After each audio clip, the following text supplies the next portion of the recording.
ओम नमः शिवाय।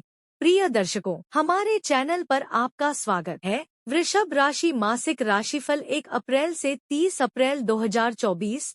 इस वीडियो में हम आपको बताएंगे अप्रैल के महीने में आपके पारिवारिक जीवन में कैसी उथल पुथल रह सकती है और वृषभ राशि के कुंडली में राजयोग का निर्माण भी हो रहा है। साथ ही आपको बताएंगे इस महीने आपको क्या करना चाहिए जिससे आपका जीवन सुखमय हो।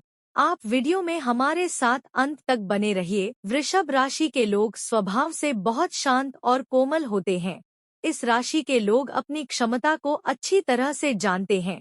इन्हें धन, संपत्ति और मान सम्मान अच्छा लगता है। इस राशि के जातक दृढ़निश्चयी होते हैं। कठोर से कठोर निर्णय लेने से भी हिचकते नहीं हैं।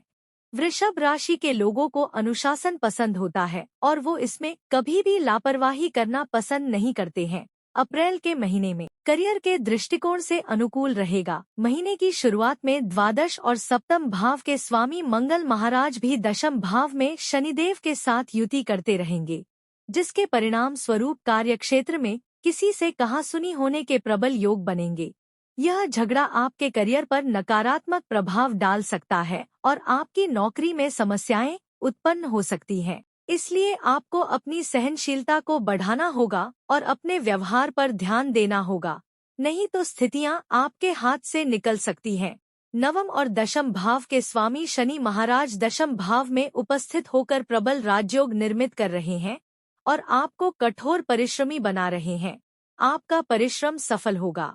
छठे भाव के स्वामी शुक्र महाराज एकादश भाव में स्थित होने के कारण आपको अपनी नौकरी में अच्छी पदोन्नति भी मिल सकती है। महीने आपकी पगार में वृद्धि के संकेत हैं। यदि निजी नौकरी कर रहे हैं तो उसमें आपको किसी अपने का सहयोग मिलेगा। उनके द्वारा आपको नई नौकरी करने का प्रस्ताव भी मिल सकता है। सरकारी नौकरी कर रहे जातकों को इस माह कोई समस्या नहीं होगी। व्यापार करने वाले जातकों के लिए यह महीना शुरुआत में कुछ तनावपूर्ण रहेगा। मंगल महाराज के दशम भाव में होने से शनि के साथ युति करने से आप तथा आपके व्यावसायिक साझेदार के बीच कुछ बातों को लेकर हितों का टकराव हो सकता है, किंतु मंगल के 23 तारीख को एकादश भाव में जाने से व्यापार लाभ मिलने लगेगा। आपके व्यापार की गति तेजी से बढ़ेगी और आप उन्नति करेंगे। पैसे कहीं निवेश कर रखे हैं तो वहां से भी लाभ मिलेगा।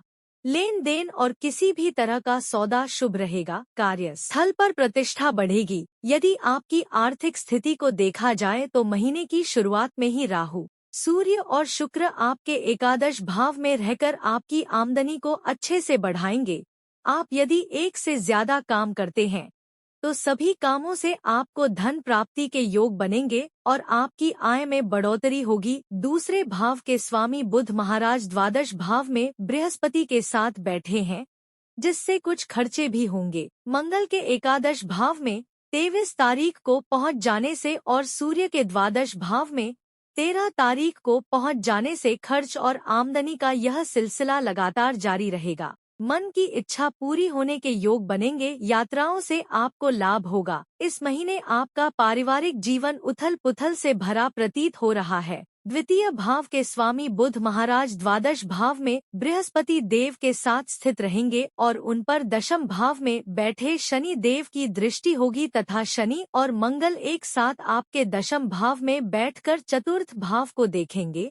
इससे पारिवारिक जीवन में कुछ अशांति का वातावरण रह सकता है। बात बात में लोगों के बीच सामंजस्य का अभाव स्पष्ट रूप से दिखाई देगा। एक दूसरे की बातों को सुनने और समझने में समस्या होगी। इससे वाद विवाद बढ़ सकते हैं। आपके पिता और माता को स्वास्थ्य समस्याएं भी इस युति के कारण झेलनी पड़ सकती हैं, इसलिए उनके स्वास्थ्य का ध्यान रखें। बड़े भाई बहनों से अच्छा सहयोग मिलेगा। विवाहित जातकों के वैवाहिक संबंधों में उतार चढ़ाव रहेगा। शनि की दृष्टि सप्तम भाव पर होने से वैवाहिक संबंधों में तनाव रह सकता है। आप और आपके जीवन साथी के बीच काम को लेकर कहासुनी हो सकती है। महीने के उत्तरार्ध में 23 तारीख को मंगल के एकादश भाव में चले जाने से स्थिति में थोड़ा बदलाव होगा और आपके दोनों के बीच प्रेम बढ़ेगा। यदि आप अविवाहित हैं तो विवाह के प्रस्ताव तो आएंगे, परंतु रिश्ता नहीं जुड़ पाएगा। जो छात्र कॉलेज में हैं, उनके लिए यह माह चुनौती भरा रहने वाला है। यदि आप किसी प्रोजेक्ट में काम कर रहे हैं तो संभल जाइए, क्योंकि उसमें असफलता हाथ लग सकती है। प्रतियोगी परीक्षा की तैयारी कर रहे छात्रों को नौकरी पाने के लिए और परिश्रम करने की आवश्यकता है। यह महीना स्वास्थ्य के दृष्टिकोण से मध्यम रहने वाला है। आपको अपने जीवन को सुखमय बनाने के लिए श्री सूक्त का प्रतिदिन नियम पूर्वक पाठ करना चाहिए। शुक्रवार के दिन एक अच्छी सी स्फटिक की माला अपने गले में धारण कर सकते हैं। श्री गणपति अथर्वशीर्ष स्तोत्र का प्रतिदिन पाठ करना आपके लिए हितकारी रहेगा। बुधवार के दिन अपने हाथों से गौ माता को खाने के लिए कुछ न कुछ अवश्य दें। यह था 1 अप्रैल से 30 अप्रैल 2024 वृषभ राशि का मासिक राशिफल। आपसे पुनः मिलेंगे अगले वीडियो में। ओम नमः शिवाय।